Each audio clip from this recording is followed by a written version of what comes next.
Olá! Na aula de hoje vou conversar com você sobre comunicação humana, linguagem, língua e cognição. Para o estudo da comunicação humana é muito importante que tenhamos alguns conceitos bem definidos. Podemos começar com uma definição bem conhecida e muito utilizada para a explicação dos processos da comunicação humana, baseada no modelo do Jacobson. Nesse modelo, a comunicação é vista em seu processo interpessoal. Dois actantes, um remetente e um destinatário, com a veiculação de uma mensagem do remetente ao destinatário. A mensagem é composta por um código, um meio e um conteúdo. Esse é um processo que ocorre entre pessoas e privilegia a organização externa ao indivíduo que veicula ou recebe a mensagem. Entretanto, há internamente em cada um desses indivíduos o processamento da informação. Esse processamento se dá em três fases. Existe a concepção da mensagem, que vai ser veiculada, o processamento médio e o processamento periférico daquilo que vai ser dito ou sinalizado. A recepção da informação também se dá em três fases, mas de maneira inversa, ou seja, a informação acústica ou visual é codificada, passa pelos processamentos periféricos e intermediários e chega aos níveis mais altos de processamento, gerando a interpretação e a concepção da informação. A ideia principal é a de fazer com que a vocalização ou a sinalização seja capaz de gerar no destinatário algo próximo ou igual ao que foi concebido pelo remetente. Claro que existem aí diversos ruídos que muitas vezes não permitem que esse ideal da comunicação se concretize. Podendo ser ruídos auditivos, como barulhos que não permitem a compreensão, ou ruídos visuais, como estímulos visuais competitivos, ou ainda ruídos ideológicos, quando preconceitos fazem com que você não receba direito uma informação. Nesse processo de comunicação, nós dispomos de uma habilidade cognitiva extensivamente utilizada, que é a simbolização. Por exemplo, eu estou falando com você agora, e se eu disser a palavra avião, eu não preciso trazer o avião até você para que você pense nele. Eu uso uma sequência de sons, ou no caso das línguas de sinais, uma sequência de movimentos com postura de dedos e de braço, para que a pessoa que vai receber a informação consiga evocar aquele item lexical e fazer uma ideia daquilo que eu estou pensando.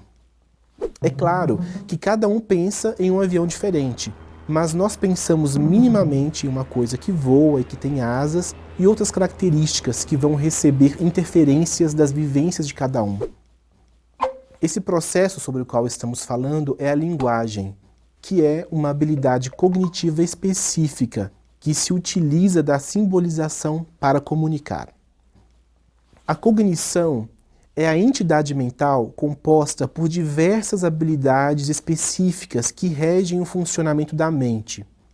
Além da linguagem, eu posso citar como habilidade cognitiva a atenção, a percepção, a memória, o raciocínio, o juízo, a imaginação e o pensamento. Todas as habilidades cognitivas se interrelacionam. E como o nosso objeto aqui é a linguagem, posso dizer que ela sofre influência da memória, da percepção, do raciocínio e da teoria da mente. Todas essas habilidades vão sendo processadas no momento da comunicação, de forma conjunta. Nós podemos nos comunicar através da expressão facial, nós podemos nos comunicar por meio de desenhos, da dança, da música instrumental, do nosso corpo e das nossas posturas corporais. Essas são formas de se comunicar, mas existe uma forma que é mais direta para que a comunicação seja realizada, que é a língua. Nós temos a língua como uma forma exacerbada de fazer comunicação. Por exemplo, essa aula que eu estou dando para você agora seria muito mais difícil de ser veiculada se eu estivesse tentando desenhar para vocês esses conceitos. O que é importante pensar é que nós temos a fala no caso das línguas orais e a sinalização no caso das línguas de sinais sendo utilizadas como um meio de comunicação mais objetivo. Isso ocorre porque essas duas modalidades são línguas naturais. Mas atenção, eu estou falando que eu consigo me comunicar de uma forma objetiva através de uma língua natural. As línguas naturais são as línguas que emergem das comunidades de fala naturalmente, sem serem impostas. Existem também as línguas artificiais, como o Esperanto para as línguas orais ou o Gestuno para as línguas de sinais. Esses dois casos dizem respeito a sistemas de comunicação que foram organizados com um fim específico. As línguas de sinais e as línguas orais possuem uma organização interna e uma representação neuronal semelhante. Por isso, possuem status de língua natural e, portanto, conseguem conduzir e processar a informação de forma adequada para a comunicação. Veja que temos aqui duas modalidades de língua bem definidas. A modalidade oral-auditiva, que são as línguas orais, já bem conhecidas pelo mundo, como o português, o inglês, o espanhol e o italiano. E a modalidade visoespacial, que abrange as línguas de sinais, como a língua de sinais brasileira, a língua de sinais americana, a língua de sinais francesa, dentre outras. No caso das línguas de sinais, a externalização do processo de comunicação acontece por meio da sinalização e a internalização ocorre através da visão. O processamento da linguagem começa com a ideia que a pessoa quer comunicar. Para a pessoa ouvinte, essa ideia é processada linguisticamente, passando por níveis intermediários de organização, como a organização da sentença e a escolha lexical. Quando chega aos níveis periféricos do processamento da linguagem, ocorre a programação motora da fala e o disparo de ordens motoras para que os órgãos fonoarticulatórios executem os gestos necessários para a produção da fala. A internalização ocorre com a audição de uma sequência de sons que entra pelas vias auditivas da pessoa ouvinte. Essa sequência é codificada no sistema fonético-fonológico da língua, passa pela recuperação do item lexical, compreensão da ordem da sentença e culmina na formação do conceito referente àquilo que se ouviu. Esse processo é extremamente importante para a aquisição da língua e, por isso, a preservação das vias auditivas para a aquisição adequada de uma língua oral é imprescindível. Não existe forma de adquirir naturalmente língua oral sem audição. Você pode aprender língua oral sem audição, mas é necessária uma estimulação específica, com técnicas para que você consiga ter o conhecimento da língua oral. Quando uma pessoa tem atraso na aquisição de língua, é muito comum, com a permanência do atraso ou seu agravamento, o desenvolvimento de problemas, não apenas de ordem linguística, mas também de ordem cognitiva. No caso das pessoas surdas, existe um impedimento auditivo. A perda da audição não permite que os sons sejam processados de forma adequada. Então, essas pessoas surdas não são capazes de adquirir naturalmente a língua oral. Além disso, temos um fator importante a ser ponderado. Nosso cérebro está preparado para receber uma língua em um período específico da vida que é chamado de período crítico para a aquisição de língua. Esse período se estende desde o nascimento até por volta dos 3 anos de idade. Os aprendizes que têm o início da aquisição de língua após os 3 anos de idade terão alguns prejuízos quando comparados com aqueles que aprenderam língua antes dos 3 anos de idade. É por esse motivo que é tão emergente a estimulação precoce de crianças surdas em língua de sinais. Se uma criança surda é exposta exclusivamente à língua oral, você estará privando essa criança de receber a entrada completa da língua. A perda auditiva não permite que a aquisição e o desenvolvimento da linguagem ocorram como em uma criança ouvinte. E isso ocorre porque o processamento de linguagem da criança surda é baseado na percepção visual e na produção visoespacial. De forma similar ao processamento das pessoas ouvintes, as ordens motoras para a execução da língua são disparadas para os órgãos articuladores da língua de sinais, que são os membros superiores, o tronco e a face.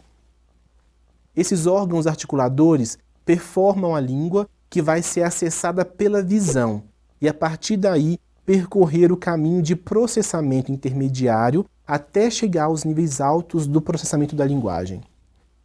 Por isso, se a criança surda é estimulada em língua de sinais desde cedo, ela tem total acesso à língua e então a cognição dessa pessoa surda será regada de forma adequada com a língua natural. No caso desse atraso no início da aquisição de língua, haverá problemas que ocorrerão no desenvolvimento da linguagem e, como consequência, no desenvolvimento das habilidades cognitivas. Em 1993, a pesquisadora Rachel Mayberry escreveu um artigo em que faz uma comparação de grupos de pessoas sendo submetidas a um teste de repetição de sentenças na língua de sinais americana. Ela pesquisou 3 grupos de surdos e um grupo de ouvintes. O primeiro grupo de surdos tinha adquirido a língua até 3 anos de idade.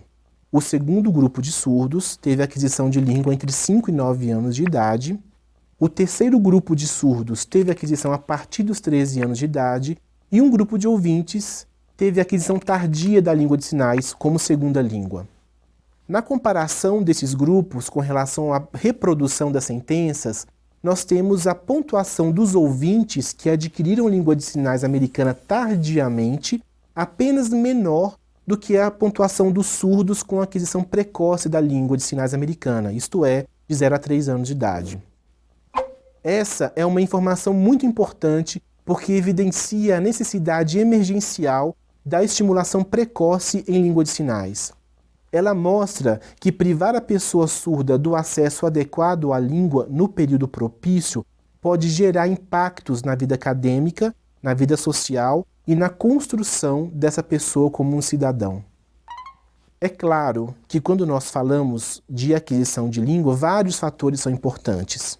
A integridade da língua a qual a criança surda está sendo exposta, o ambiente comunicativo no qual a criança está inserida, se ela possui interlocutores que conseguem interagir com ela adequadamente, a frequência da exposição e se a criança possui na família algum parente surdo que possa interagir com ela desde cedo. São todos fatores que interferem na aquisição da língua de sinais. Outro fato importante é a presença ou não de atipias no substrato para a aquisição de língua. Em alguns casos, infelizmente, a surdez vem acompanhada de problemas de saúde. No Brasil, temos observado uma mudança nos serviços de saúde, por exemplo, com a popularização do pré-natal. Antes disso, existia uma recorrência muito grande de problemas de surdez vinculados a problemas de saúde das mães no período de gestação ou no momento do nascimento do bebê. Alguns desses problemas, como por exemplo o citomegalovírus, a rubéola, ou mesmo mais tarde a meningite, podiam resultar na surdez ou até problemas graves de saúde, como uma lesão cerebral. Aqui, nós estamos falando de uma inadequação nas bases para a aquisição de língua e que, infelizmente, vai desencadear outros problemas de ordem linguística.